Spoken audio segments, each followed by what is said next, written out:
ఉద్యమంలో కదం దొక్కితే వారి త్యాగ స్ఫూర్తితో అల్టిమేట్గా తెలంగాణ వచ్చింది కాబట్టే కేసీఆర్ గారు దేశంలో ఎక్కడ లేనట్టు కేంద్ర ప్రభుత్వ ఉద్యోగుల కంటే ఎక్కువ ఉండాలి మన తెలంగాణ ఉద్యోగుల జీతాలని చెప్పి 73% ఫిట్మెంట్ ఇచ్చిండు. ఒక స్పెషల్ ఇంక్రిమెంట్ ఇచ్చిండు, తెలంగాణ ఇంక్రిమెంట్. ఎందుకు? ఒకటే కారణం, ఉద్యోగులు వేరు మేము వేరు కాదు, ఉద్యోగులే ఉద్యమకారులై కదం దొక్కిండ్రు. ఉద్యోగులే అత్యద్భుతంగా ఆనాడు పెన్ డౌన్ చేసిన సకల జనుల సమ్మెలో తమ ఉద్యోగాలు పోతాయనే ఇబ్బంది కూడా లేకుండా, ఆలోచన కూడా లేకుండా తెలంగాణ కోసం కొట్లాడిన ఆ సోదరుల్ని ఇవాళ అవమానించడం అంటే, వాళ్లకు మిగతా రాష్ట్రంలోని ప్రజలకు చిచ్చుపెట్టే ప్రయత్నం చేయడం అంటే, ఇది ఒక ఉద్యమ ద్రోహి అయిన రేవంత్ రెడ్డి మాత్రమే చేయగలుగుతాడు తప్ప ఇంకోటి చేయలేడు. ఎందుకంటే ఆయనకు అవగాహన లేదు. ఉద్యమంలో ఆనాడు భుజం భుజం కలిసి మాతో నడిచిన ఉద్యోగులను మేము కడుపులో పెట్టుకొని చూసుకున్నాం. ఎందుకంటే వాళ్ళది మాకు పేగు బంధం.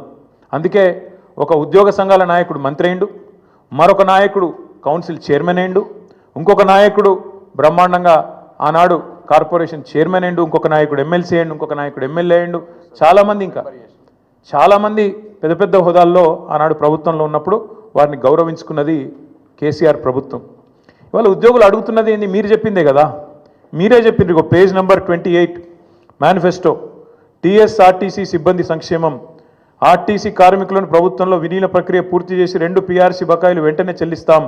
వచ్చే పీఆర్సీలో ఆర్టీసీ కార్మికులను చేరుస్తాం. రాష్ట్ర ప్రభుత్వ ఉద్యోగులతో సమానంగా అన్ని వసతులు సదుపాయాలు కల్పిస్తాం.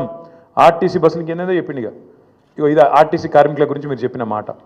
ఇక ప్రభుత్వ ఉద్యోగుల గురించి మీరు చెప్పిన మాటలేంది? సంక్షేమం గురించి మీరే చెప్పిండ్రు. రాష్ట్ర ప్రభుత్వ ఉద్యోగులందరికీ పెండింగ్లో ఉన్న 3 డిఏలు తక్షణమే చెల్లిస్తాం. రాష్ట్ర వ్యాప్తంగా ఉన్న ఉద్యోగ ఉపాధ్యాయులకు 1 తారీఖున వేతనాలు అందే విధంగా చర్య తీసుకుంటాం. సప్లిమెంటరీ బిల్లులు 15 రోజులు చెల్లిస్తాం. సిపిఎస్ విధానాన్ని రద్దు చేసి ఓపీఎస్ తెస్తాం. పెన్షనర్లకు ఉద్యోగులకు ఇచ్చే డిఏలను సకాలంలో ప్రకటించి బకాయిలను వెంటనే ఇస్తాం. 317 రద్దు చేస్తాం. కాంగ్రెస్ ప్రభుత్వం ఏర్పాటైన వెంటనే కొత్త పీఆర్సీ ప్రకటించి 6 నెలలలోపు సిఫార్సులు అమలు చేస్తాం. కాంట్రిబ్యూషన్తో పాటు అన్ని రకాల జబ్బులు అని చెప్పి ఇంకేందేందో రకరకాల మాయమాటలు వారి కోసం చెప్పిండ్రు. ఏం అడుగుతుండ్రు ఇవాళ ఉద్యోగులు? మీరు చెప్పిందే అడుగుతుండ్రు కదా. గొంతమ్మ కోరికలు ఏమైనా కోరినరా? పీఆర్సీ వేస్తామన్నారు, ఏది అని అడుగుతుండ్రు. డిఏలు ఏవి అని అడుగుతున్నారు.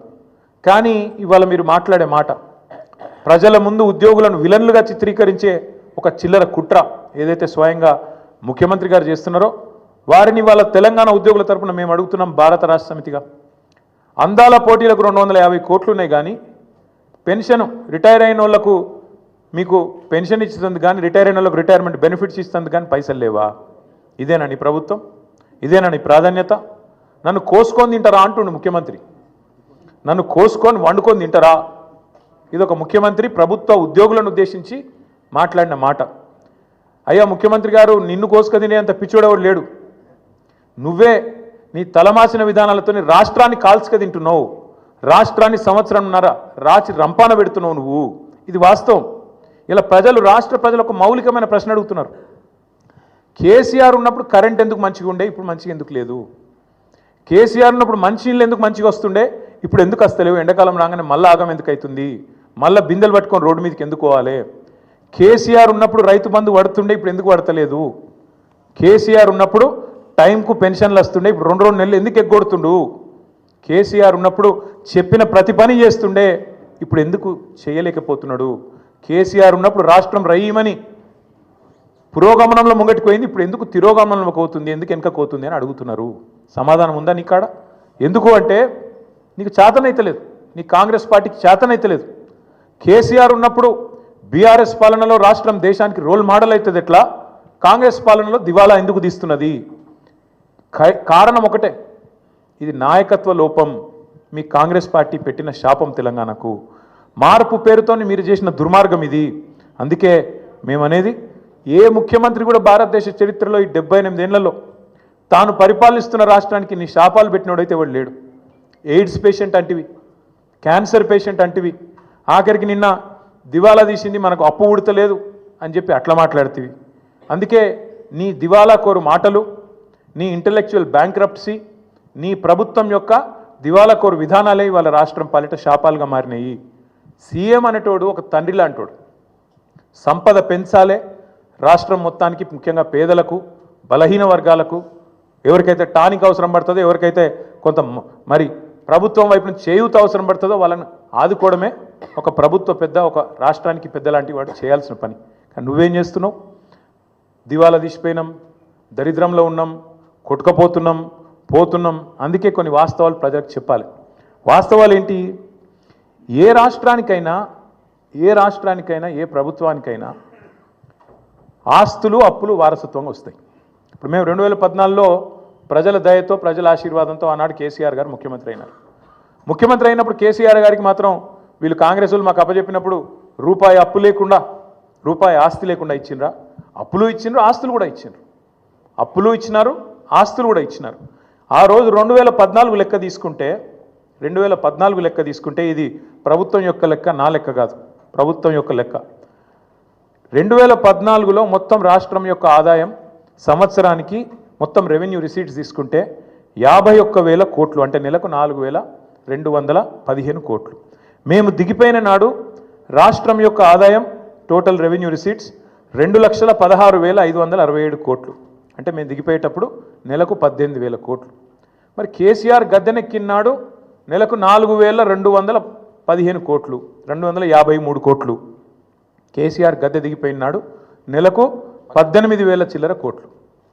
మరి పెరగలేదా? రాష్ట్రం యొక్క ఆదాయం పెరగలేదా? మేము పెరిగిన ఆదాయంతో కూడిన రాష్ట్రాన్ని నీకు ఇయ్యలేదా? ఇది వాస్తవం కాదా? 2014-15లో ఆనాడు కేసీఆర్ గారు ముఖ్యమంత్రి అయిన రాజు, మీరు కాంగ్రెస్ వాళ్ళు మాకు ఇచ్చినప్పుడు రాష్ట్రం యొక్క సర్ప్లస్ ఎంత అంటే 369 కోట్లు. రెవెన్యూ సర్ప్లస్ ఆనాడు 369 కోట్లు. మేము దిగిపోయినాడు 2023-24లో మీకు అప్పచెప్పినాడు మళ్ళీ 4,882 కోట్లు. మీరు ఇచ్చినాడు 369 కోట్లు ఉంటే మిగులు, మేము ఇచ్చినాడు మళ్ళీ వాపస్ మీకు 4,882 కోట్లు. దీని సోర్సు ఇది సిఏజీ లెక్క, నా లెక్క కాదు, బీఆర్ఎస్ పార్టీ లెక్క కాదు, కాకి లెక్క కాదు, కాగు లెక్క. అట్లే అప్పులు తీసుకుంటే, అప్పుల గురించి కూడా చెప్తా. మళ్ళా అప్పులు తీసుకున్నా ఆ రోజుకి ఈ రోజుకి మొత్తం లెక్క వివరంగా చెప్తా. అట్లే ఇంకా ఎంత కడుతున్నారు, మిత్తి ఎంత కడుతున్నారు, ఏదెంత కడుతున్నారు, ఇవన్నీ ఒక్క నిమిషం మర్చిపోతే వాస్తవం ఏంటంటే ఇది నేను 2020లో బయటపెట్టిన లెక్క. 2020లో ఆనాడు మంత్రిగా నేను తెలంగాణ అనే ఒక రాష్ట్రం భారతదేశాన్ని సాదుతున్న రాష్ట్రాల్లో ఒకటి, జాతి నిర్మాణానికి దోహదపడుతున్న రాష్ట్రాల్లో ఒకటి. మన రాష్ట్రం నుంచి మనం గత 6 ఏళ్లలో 2014 నుంచి 2020 నవంబర్ 1 నాడు పెట్టిన ట్వీట్ ఇది.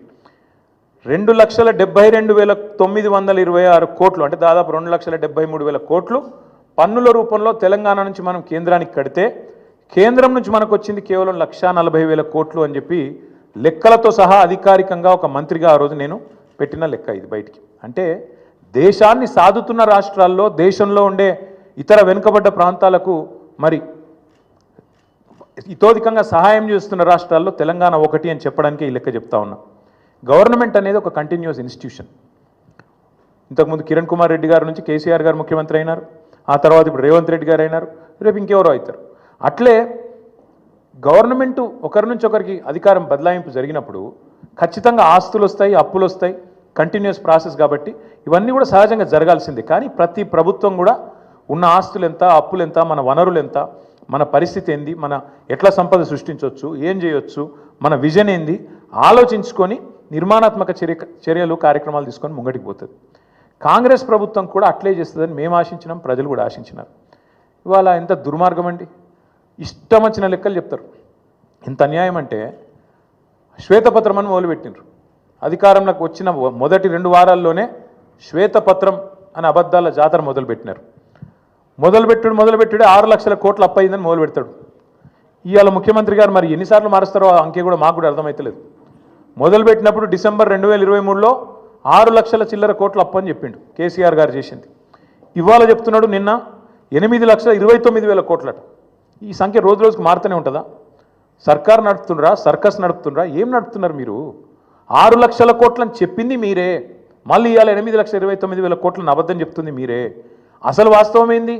4,17,000 కోట్లు మాత్రమే టీఆర్ఎస్ బీఆర్ఎస్ ప్రభుత్వం చేసిన అప్పు. 10 ఏళ్ల కాలంలో సంవత్సరానికి మేము చేసిన అప్పు కేవలం 40,000 కోట్లు మాత్రమే. దాని గురించి వివరంగా ఉంది, చెప్పమంటే చెప్తాను.